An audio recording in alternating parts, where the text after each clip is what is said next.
Within this established downtrend, there has recently been a clear double top formation that places this price range as a key upper boundary as price slowly but steadily keeps climbing. Clear landmarks to reference means a suitable situation to use cyclical lines to mark a repeating interval of time.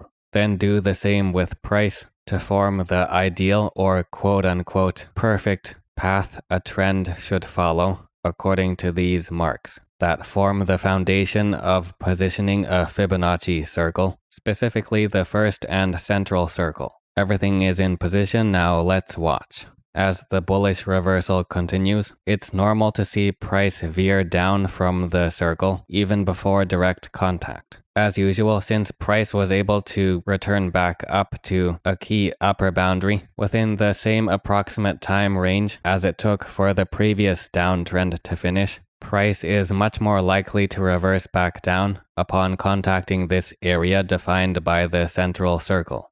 With a clear price drop in progress, retracement levels can help define potential areas where bullish sentiment can return. Along with a decrease in stronger selling that has been seen recently, it takes some time, but this level is holding for quite a standard retracement around the so-called golden zone. After a trend like this closely follows the reversal path around the central circle, retracements like the current one are much more likely to occur under clear conditions. But of course, it's not a guarantee. Price could still keep dropping further, just like it's not a guarantee a major trend continuation like this will necessarily take place.